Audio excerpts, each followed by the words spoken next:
ये कोई scientific term नहीं है, कोई साइंटिफिक शब्द नहीं है, ये एक इनफॉर्मल टर्म है। एक बार होने वाला है। कुछ कुछ लोगों ने उसमें एस्ट्रोलॉजी भी घुसेड़ दी कि मतलब यहाँ पे अनप्रेसिडेंटेड सेलेस्टियल एनर्जी आपको एक्सपीरियंस करने मिलेगी। लेकिन इसमें से क्या सच है, क्या गलत है, क्या बढ़ा चढ़ा के बोला गया है? क्योंकि हम सब जानते हैं कि ये सोशल मीडिया पे या मीडिया में, क्योंकि आप ज़्यादा से ज़्यादा उन चीज़ों को पढ़ें या लिंक पे क्लिक करके उसको ओपन करें तो कई बार उनके जो शीर्षक दिए जाते हैं, जो टाइटल दिए जाते हैं, वो बहुत ही बढ़ा चढ़ा कर लिखे जाते हैं। क्लिक बेट कहते हैं उसको। तो इस तरीके के टाइटल होते हैं। तो यहाँ पर सिचुएशन क्या है, इसको थोड़ा सा जानेंगे। तो प्लैनेट्स एक लाइन में आएंगे, अगर कोई ऐसा कहे, या प्लैनेट्स आपको एक साथ दिखाई देंगे, तो हमारे मन में कुछ इस तरीके की फोटो आएगी या पिक्चर आएगी। ठीक? क्योंकि अगर मैं आपको कहूं कि सोलर सिस्टम इमेजिन कीजिए, तो ये एक टाइप की फोटो है जो आप इमेजिन करेंगे। या तो दूसरी फोटो ऐसी होगी जिसमें आपको सारे प्लैनेट्स की ऑर्बिट्स भी दिखाई देंगी। आगे भी कुछ स्लाइड्स में है वैसी इमेजेस। तो क्या ऐसा होने वाला है? सारे प्लैनेट्स क्या सच में एक लाइन में एक के बगल में एक आने वाले हैं? तो इसमें कितनी सच्चाई है और क्या इसमें गलत है, ये हम थोड़ा सा आगे देखेंगे। जो हमारे सोलर सिस्टम में जो भी प्लैनेट्स हैं, जो भी ग्रह हैं, उनकी अगर कक्षा देखेंगे, ऑर्बिट देखेंगे, तो वो कुछ इस तरीके से है। ठीक है? अब इसमें जो ऑर्बिट का साइज दिया हुआ है वो स्केल के हिसाब से है। प्लैनेट्स का आकार स्केल के हिसाब से नहीं है। तो इसलिए हो सकता है कि आपको बहुत क्लियरली नहीं दिखाई देगा, लेकिन एकदम बीच में जो चमकती हुई चीज दिखाई दे रही है वो सूरज इंडिकेट करती है। ठीक है? सन को इंडिकेट करने के लिए। और जो बुध या मर्क्यूरी की ऑर्बिट है वो ठीक उसके बाहर वाली है, तो बहुत ही छोटी सी ऑर्बिट है। मतलब वो ऑर्बिट आपको एकदम क्लियरली दिख भी नहीं रही है, इतनी छोटी है वो। उसके बाद में आपको तीन चीजें एक साथ में एकदम अंदर दिखाई दे रही होंगी। अगर आप हिस्सा जो आप देखेंगे, तो यहां आपको एक लाल कलर का पिंड, एक नीले कलर का पिंड और एक कुछ पीले कलर का पिंड दिखाई दे रहा है। ठीक है? तो वो जो येलो वाला छोटा सा सर्कल है वो है वीनस, यानी कि शुक्र। जो लाल रंग का है वो है मार्स, और जो नीले रंग का है वो है अर्थ, पृथ्वी। तो आप जब देखेंगे कि वो उनकी ऑर्बिट्स तो बाकी के ऑर्बिट्स के मुकाबले काफी छोटी है। ठीक है? तो सबसे अंदर या सूरज के सबसे पास है बुध, फिर उसके बाद में शुक्र या वीनस, उसके बाद में पृथ्वी, उसके बाद में मार्स या मंगल, और फिर उसके बाद में आपका जुपिटर आता है। ये बाहर जो पीला वाला सर्कल है जहां पे लेजर पॉइंटर दिखाई दे रहा है, ये वाला, ये शनि इंडिकेट करता है, सैटर्न। और उसके बाद में यूरेनस और नेपच्यून की ऑर्बिट। तो इसमें तो सिर्फ यूरेनस की ऑर्बिट पार्शियली दिखाई दे रही है, नेपच्यून तो और बाहर है, तो मैंने उसको इंडिकेट किया नहीं है। वो इसलिए कि जब हम आज देखेंगे तो नेपच्यून और यूरेनस भी हैं स्काई में, लेकिन वो इतने छोटे हैं कि मतलब टेलीस्कोप से देखने पर भी हमें सिर्फ वो एक एकदम बहुत ही छोटे डॉट जैसे दिखाई देंगे। तो उसमें आपको कोई भी चीज, कोई या शेप ऐसे पहचान में नहीं आएगा। तो इस तरह की पिक्चर हमारे दिमाग में आती है जब हम सोलर सिस्टम या प्लैनेटरी मोशंस वगैरह की बात करते हैं। तो ठीक है, अब इसको हम थोड़ा सा और एक एंगल से देखते हैं, क्योंकि ध्यान दीजिए कि स्पेस में जो भी चीजें हैं वो 3 डायमेंशन में है। ये हमारी जो फोटो है ये सिर्फ 2 डायमेंशन में है, बराबर? तो अगर हम जब 3 डायमेंशन में देखेंगे, तो यहां पे ये जो ब्लू कलर वाले जो दिखाई दे रहे हैं, ये सब प्लैनेट्स हैं। जो लाल वाले हैं वो ड्वार्फ प्लैनेट्स हैं। ठीक है? अगर आप थोड़ा सा प्लूटो वगैरह के बारे में पढ़ेंगे तो आपने सुना होगा कि प्लूटो को ड्वार्फ प्लैनेट कहा जाता है। जब मैं स्कूल में था और जब आपके टीचर स्कूल में थे, तो हम सब ने पढ़ा था कि 9 प्लैनेट होते हैं, क्योंकि प्लूटो को भी उस टाइम पे प्लैनेट कहा जाता था। लेकिन बाद में 2008 के आसपास में, 6 या 8 के आसपास में, जो पूरी दुनिया के एस्ट्रोनॉमर्स का नेटवर्क है, इंटरनेशनल एस्ट्रोनॉमिकल यूनियन, उनकी एक जनरल असेंबली में ये डिसीजन लिया गया कि हमें एक और कैटेगरी की जरूरत है, ड्वार्फ प्लैनेट या बौने ग्रहों की। तो जो प्लूटो है, जो सबसे बड़ा वाला एस्ट्रॉइड है सिरिस, जहां पर अभी लेजर पॉइंटर है वो वाला, तो अंदर का जो छोटा सा रेड वाला सर्कल है वो सिरिस के ऑर्बिट है। और बाहर प्लूटो, और प्लूटो के और बाद में जो कुछ पिंड मिले थे, जो ऑब्जेक्ट्स मिले थे, उनकी ऑर्बिट्स इंडिकेट करते हैं ये रेड वाले। तो हमें रेड वाले में बहुत ज़्यादा इंटरेस्ट नहीं है, हम ब्लू वाले पर फोकस करते हैं क्योंकि हम प्लैनेट्स की बात कर रहे हैं आज। तो आप देखेंगे कि ये लगभग लगभग आपको एक प्लेन में दिखाई दे रहे हैं। तो अगर हम इस हॉल को हम स्पेस मान लें, अंतरिक्ष मान लें, और इसके बीच में जो ये खिड़कियों के सबसे ऊपर वाली लाइन है, इस लाइन पे आप मान लीजिए कि हमारे प्लैनेट्स की ऑर्बिट्स हैं। तो सारे प्लैनेट्स की ऑर्बिट लगभग लगभग उसी प्लेन में है। किसी प्लैनेट की ऑर्बिट ऐसे नहीं है या ऐसे नहीं है, हल्का फुल्का डिफरेंस है, लेकिन लगभग लगभग एक प्लेन में है। तो अब एक प्लेन में है तो उससे क्या स्पेशल हुआ, या अगर एक प्लेन में है तो वो क्यों एक प्लेन में है? तो उसका कारण ये है कि जिस तरीके से सोलर सिस्टम फॉर्म हुआ था, उसी में इसका आंसर है कि क्यों आपको एक ही प्लेन में ये सारी चीजें दिखाई दे रही हैं।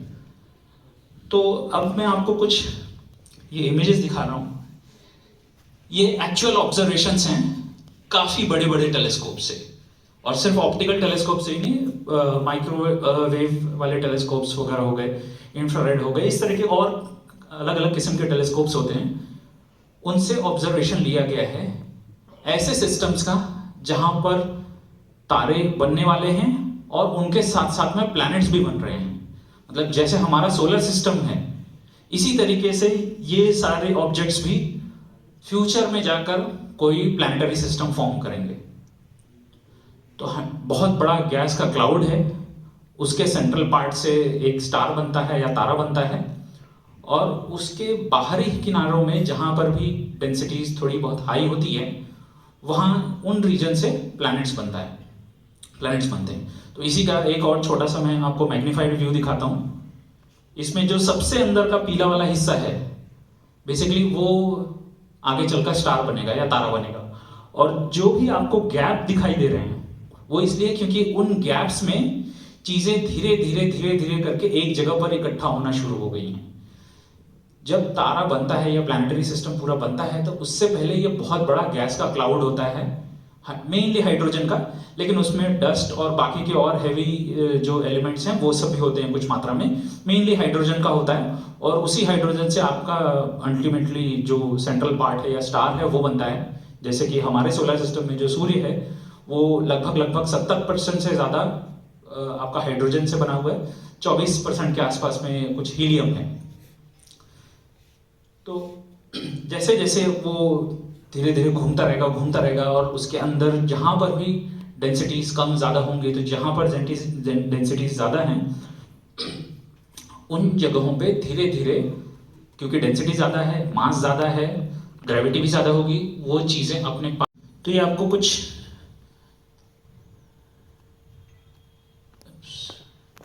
देखें, तो ये जो ब्लू सर्कल है ये अर्थ इंडिकेटेड है इससे, और बाकी के कुछ ऑब्जेक्ट्स भी आपको इसमें दिख रहे होंगे, मार्स है या अंदर वीनस वगैरह है। तो अंदर वाले प्लैनेट क्योंकि उनकी ऑर्बिट छोटी है, तो ऑब्वियसली उनको सूरज का पूरा एक चक्कर लगाने में कम समय लगेगा। जैसे आप मर्क्यूरी को ले लें, बुध को ले लें, तो उसको करीब 88 दिन लगते हैं। आप वीनस पे आ जाइए, शुक्र पे, उसको 225 दिन लगते हैं। अर्थ का आपको पता ही है। मार्स पे चले जाएंगे तो लगभग 670 आई थिंक, मुझे एग्जैक्टली याद नहीं, बट 670 के आसपास है। और जैसे जैसे आप और बाहर के प्लैनेट्स पे जाएंगे, ऑर्बिट्स और बड़ी होती जा रही हैं, तो टाइम भी ऑब्वियसली और ज़्यादा लगेगा।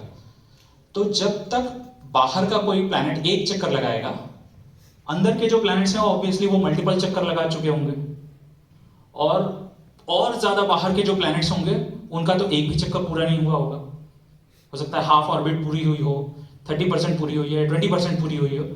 तो इस तरीके से चेंज होते रहता है। इसी को हम इस तरीके से देख लेते हैं।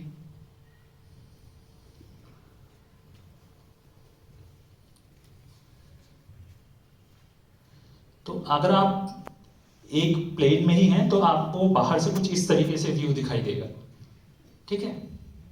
तो ये सब तो चीजें तब हैं कि जब आप सोलर सिस्टम से बाहर हो या पूरे सोलर सिस्टम को एक साथ देख रहे हैं। हम तो अर्थ के ऊपर हैं, तो अर्थ से देखने पे हमें क्या दिखाई देगा? हमें कुछ इस तरीके का दिखाई देगा जो आखिरी वाला चित्र है। और अभी जब हम शाम को ऊपर जाएंगे तो हमें ठीक यही चीज दिखाई देने वाली है। करीब 6:30 से 7 बजे के बीच में। अगर सबसे राइट साइड में आप देखें आपके, तो बहुत ही धुंधला सा ये यहाँ पर W लिखा हुआ है, वो वेस्ट इंडिकेट करता है। आपको पॉइंटर भी शायद है, वो वेस्ट इंडिकेट करता है, पश्चिम दिशा इंडिकेट करता है। और पश्चिम दिशा के सबसे पास में ये वाला जो छोटा सा डॉट है, आई डोंट नो पीछे तक दिखाई दे रहा है या नहीं, वो है शनि। ठीक है, सैटर्न। उसके बाद में एक जो ब्राइट पॉइंट है, ये है वीनस या शुक्र। अगर आपने शाम को ध्यान दिया हो तो आपको पश्चिम दिशा में बहुत ही चमकदार एक पिंड दिखाई देता है, एक ऑब्जेक्ट दिखाई देती है, वो है वीनस। ठीक है, उसके बाद में लगभग सेंटर में आपका जुपिटर है, फिर उसके बाद में मार्स है, और एकदम ईस्ट में मून है।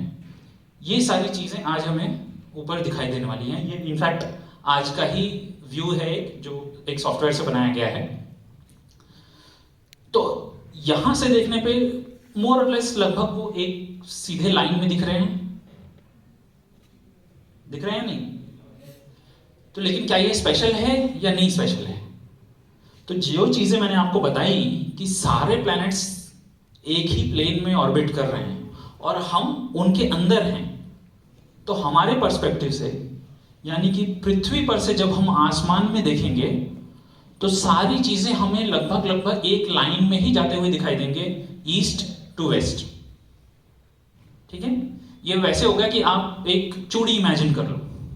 ठीक है, इमेजिन करो कि एक बहुत बड़ी चूड़ी है, आप उसके ठीक सेंटर में खड़े हो और उस चूड़ी के अलोंग छोटे छोटे बॉल्स उसके ऊपर लुढ़कते जा रहे हैं, तो आपको वो लगभग एक सीधे लाइन से दिखाई देंगे, राइट?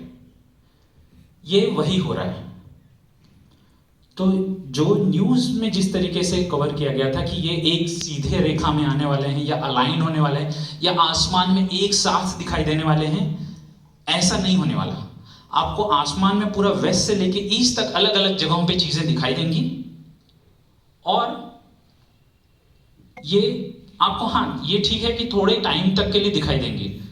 अब तो सैटर्न तो फिर भी थोड़ा जल्दी सेट हो जाएगा, मेरे ख्याल से 7:45 के आसपास तक वो काफी नीचे आ गया होगा, उतना ठीक से दिखाई नहीं देगा।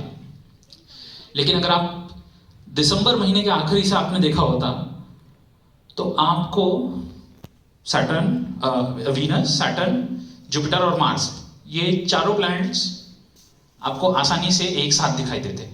और नेपच्यून और यूरेनस भी हैं, लेकिन वो इतने धुंधले हैं कि मतलब वो आपको आंखों से तो दिखाई देंगे नहीं, और टेलीस्कोप से भी इस्तेमाल करेंगे तो बहुत ही फेंट से दिखाई देंगे। ये जो चारों प्लैनेट्स हैं ये इतने चमकदार हैं कि आपको आंखों से वो आसमान में दिखाई देंगे, लेकिन एक तारे जैसे ही। कुछ बहुत ज्यादा चमकदार होंगे जैसे कि वीनस और जुपिटर, बाकी के थोड़े फेंट हैं लेकिन आसानी से आपको दिखाई देंगे। और अगर आप टेलीस्कोप का इस्तेमाल करेंगे तो आपको और ठीक से दिखाई देगा। तो ये सीधी रेखा क्या है और इसका कारण तो मैंने आपको बता दिया है। तो ये बेसिकली इसको कहते हैं एक्लिप्टिक।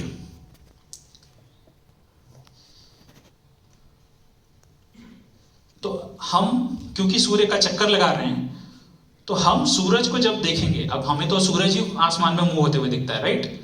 तो वो जो डायरेक्शन है या वो जो पाथ है जो इसमें रेड कलर से इंडिकेट किया गया है कि जिस डायरेक्शन में आप सूरज को देखेंगे, ये जो पूरा पाथ है उसको कहते हैं एक्लिप्टिक। ये बेसिकली अर्थ की ही ऑर्बिट है। तो उस प्लेन को अगर हम रेफरेंस मांग लें तो बाकी के जो प्लैनेट्स हैं वो भी लगभग उसके आसपास में ही ऑर्बिट करते हैं। तो इसलिए इफेक्टिवली आपको आसमान में वो पूरा लगभग एक स्ट्रेट लाइन टाइप से ही दिखाई देंगे। हाँ, ज्यादातर टाइम पे ये होता है कि आपको आसमान में एक टाइम पे हो सकता है एक प्लैनेट दिखाई दे, या 2 प्लैनेट दिखाई दे, या 3 प्लैनेट दिखाई दे। इस बार ये 2 महीने के पीरियड में थोड़ा ये चीज स्पेशल है कि आपके एक टाइम पीरियड में करीब 7 प्लैनेट्स, अर्थ को छोड़ देते तो 6 प्लैनेट्स आपके आसमान में हैं। इसमें सिर्फ बुध या मरकरी जो है वो दूसरी तरफ है। लेकिन क्या ये भी कोई बहुत रेयर चीज है? नहीं। तो जैसे मैंने आपको बताया था कि अलग अलग प्लैनेट्स की जो ऑर्बिट की जो ड्यूरेशन है सन का पूरा एक चक्कर लगाने की, वो अलग अलग है। तो जिस तरीके से वो चलते हैं, साल, 2 साल, 4 साल, 5 साल का एक सफिशिएंट लंबा पीरियड ले लीजिए, आपको पूरे साल भर में कई ऐसे मौके मिलेंगे जब एक टाइम पे आसमान में 2 या 3 प्लैनेट होंगे। मैं आसमान में प्लैनेट्स होने की बात कर रहा हूं, मैं ये नहीं कर रहा हूं कि वो एक ही जगह पे होंगे। एक हो सकता है आपको इधर दिखाई दे, एक हो सकता है इधर दिखाई दे, एक हो सकता है इधर दिखाई दे। और ये क्योंकि प्लैनेट्स जिस गति से चलते हैं वो स्लो है काफी, तो आपको ऐसा नहीं है कि वो सिर्फ 1 मिनट के लिए वैसा दिखाई देगा या 1 घंटे के लिए दिखाई देगा या एक रात में ऐसा दिखाई देगा, वो भी नहीं है। ये भी डिपेंडिंग अपॉन उनके बीच की आसमान में ये एंगुलर सेपरेशन कितना है। ध्यान दीजिएगा, मैं दूरी नहीं बोल रहा हूं, एंगुलर सेपरेशन मतलब एक इधर आपको दिखाई दे रहा है, एक इधर, तो ये एंगल कितना है। तो इसके हिसाब से वो हो सकता है कि आपको कुछ दिनों तक वैसे दिखाई दे, हो सकता है कुछ हफ्तों तक दिखाई दे, हो सकता है कुछ महीनों तक दिखाई दे।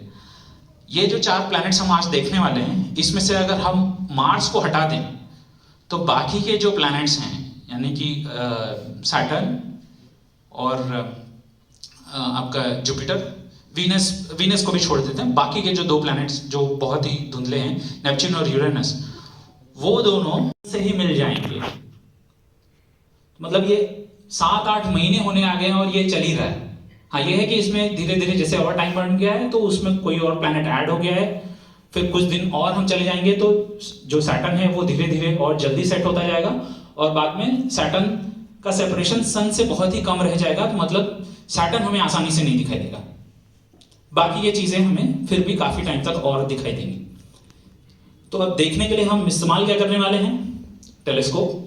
कुछ इस तरीके का है टेलीस्कोप, अभी हमने ऑलरेडी टेरेस पे रख दिया है उसको, जब ऊपर जाएंगे तो सेट करने में 10-15 मिनट लगेगा और फिर हम देख सकते हैं। तो ये जो ब्लू कलर की रेज दिखाई गई है, ये बेसिकली लाइट एक तरफ से आती है टेलीस्कोप के अंदर। टेलीस्कोप के एक एंड पे एक मिरर लगा हुआ है, कॉनकेव मिरर, अवतल दर्पण जिसको कहते हैं। वहां से लाइट रिफ्लेक्ट होती है, वो आगे चलकर कहीं एक पॉइंट पे फोकस होती है, लेकिन उसके फोकस होने से पहले ही उसको और एक छोटा सा मिरर मिल जाता है। तो लाइट पहले इस तरीके से आ रही है यहां पर, यहां से रिफ्लेक्ट होकर वो एक पॉइंट पे जाके फोकस होती यहां कहीं पर, लेकिन उससे पहले ही ये एक और फ्लैट मिरर है जो कि 45 डिग्री एंगल पे है, जिससे कि लाइट 90 डिग्री पे रिफ्लेक्ट होती है और यहां से निकलकर बाहर आती है और यहीं फोकस होती है। और जहां फोकस हो जाएगी उसके बाद में हम एक छोटा सा लेंस और लगाते हैं जिसको आईपीस कहते हैं, और उससे फिर आप उस चीज को देख सकते हैं जिसको आप देखने की कोशिश कर रहे हैं। तो आप लोगों में से जिन लोगों ने टेलीस्कोप के बारे में अगर पढ़ा हो स्कूल में, तो टेलीस्कोप के लिए आपको आमतौर पर दिखाया जाता है कि 2 कॉन्वेक्स लेंस यूज करके बनाते हैं टेलीस्कोप को, या उत्तल लेंस। उत्तल लेंस की जगह पे आप अवतल दर्पण या कॉनकेव मिरर का भी इस्तेमाल कर सकते हैं। तो अभी जो हम 3 टेलीस्कोप लगे आए हैं वो तीनों ही मिरर बेस्ड हैं। तो एक डिजाइन ये है, एक डिजाइन ऐसा कुछ है। अब हमें दिखाई क्या देगा, तो सबसे पहली चीज सैटर्न, जो कि लेफ्ट साइड में जैसा है वैसे कुछ दिखाई देगा। राइट साइड में ऑफ कोर्स ये काफी बड़े टेलीस्कोप से बहुत सारी इमेजेस लेके उनको और अच्छे से दिखाया गया है। तो जैसे मैंने आपको बताया था कि सारे प्लैनेट्स लगभग एक ही प्लेन में ऑर्बिट करते हैं, लेकिन सैटर्न जैसे पृथ्वी अपने एक्सिस पे टिल्टेड है, वैसे ही सैटर्न भी अपने एक्सिस पे थोड़ा टिल्टेड है। तो डिपेंडिंग अपॉन हम कहां से उसको देख रहे हैं और वो कैसे अपनी ऑर्बिट में मूव कर रहा है, तो